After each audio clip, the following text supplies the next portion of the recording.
हम ये नहीं कहते हैं कि आप हमारी बात मानिए ही,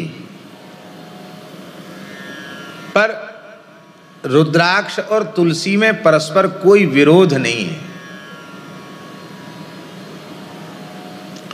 बहुत से लोग कहते हैं हम तो रुद्राक्ष पहनते, हम तुलसी धारण कैसे करें? कहते हैं ना, रुद्राक्ष पहनते हम तुलसी नहीं पहन सकते। और बहुत से लोग कहते हैं हम तो तुलसी पहनते, रुद्राक्ष माला पहनेंगे तो हमारा तो धर्म ही बिगड़ जाएगा। पूज्यपाद धर्म सम्राट स्वामी करपात्री जी जो परम गोभक्त थे, वे रुद्राक्ष माला भी और तुलसी माला भी दोनों ही निरंतर धारण करते थे। तुलसी माला भी पहनते थे, रुद्राक्ष माला भी पहनते थे। हमारे महाराज जी सुनाते, भक्तमाली जी महाराज, कि स्वामी करपात्री जी का काशी में चातुर्मास हो रहा था और प्रत्येक एकादशी निर्जल करते थे स्वामी करपात्री जी, और रोज सालिग्राम जी को 1008 तुलसी नामावली से, गोपाल सहस्र नाम से, विष्णु सहस्र नाम से तुलसी दल चढ़ाते थे। बड़ा विलक्षण उनका जीवन था।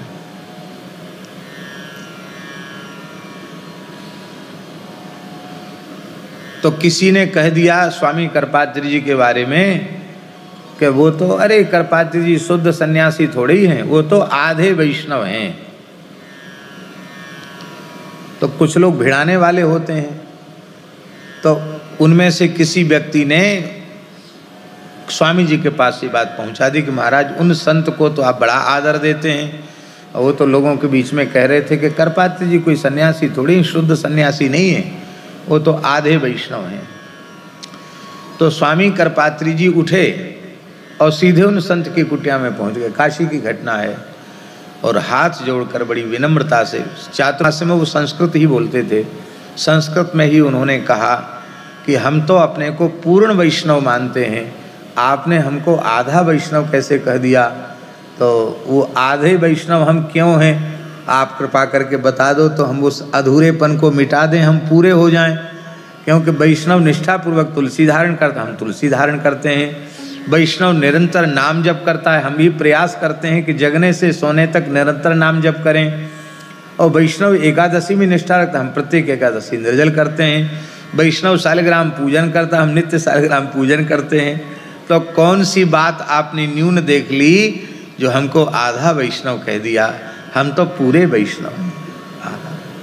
बोलो भक्तवत्सल भगवान की।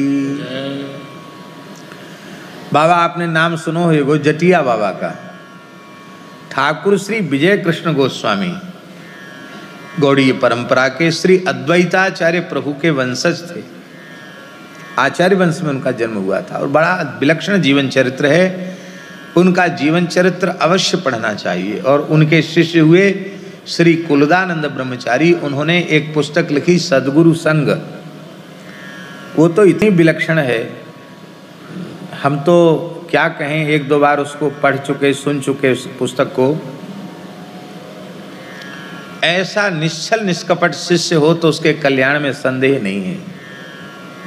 अपने जीवन की अच्छी बुरी सब तरह की बात उन्होंने लिखी है कुलदानंद ब्रह्मचारी। इतनी ईमानदारी से डायरी कोई लिख नहीं सकता जैसी ईमानदारी से उनकी डायरी ही है वो सद्गुरु संग।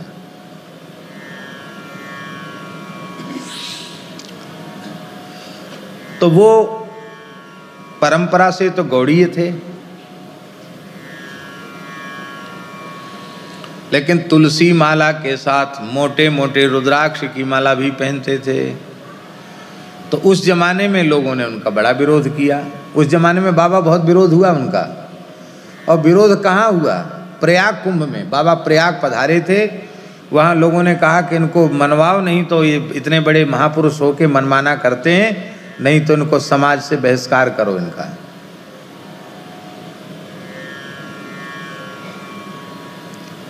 और एक बार तो बहिष्कार की योजना बना ही ली थी। उस समय जो है काठिया परंपरा के ब्रज विदेही श्री महंत परम सिद्ध संत श्री रामदास जी काठिया बाबा चतुर्थ संप्रदाय में और निम्बार्क परंपरा के वो श्री महंत थे, श्री काठिया बाबा श्री रामदास जी महाराज। तो रामदास जी महाराज ने कहा, उस समय विरोध केवल रामदास जी ने किया था। रामदास जी ने कहा कि देखो तुम लोग उनको समाज से क्या बहिष्कार करोगे, वे वैष्णव जगत की शोभा हैं, साधु समाज की शोभा हैं, ऐसे महापुरुष के कारण ही हम लोगों को रोटी मिल रही है। और तुम जानते हो तुम उनको कुंभ से बाहर करोगे और भगवान तुमको अपनी नज़र से बाहर कर देंगे। ठाकुर जी प्रियातम तुमको नज़र से बाहर कर देंगे। क्यों? काठिया बाबा ने कहा था हम उनको साक्षात शिव रूप मानते हैं। क्या कहा था?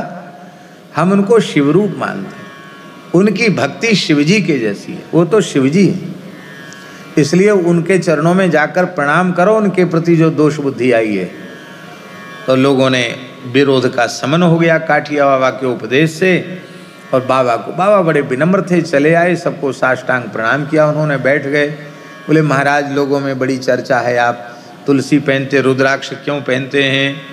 तो उन्होंने कहा कि पद्म पुराण में व्यास जी ने कहा, क्या कहा?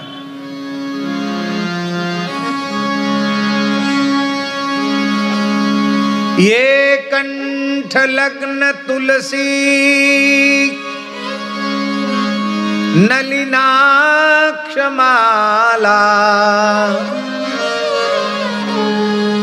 ये वही ललाट पटले लसदूर्ध पुंड्रा, ये बाहुमूल परिचिन्हित शंख चक्रास्ते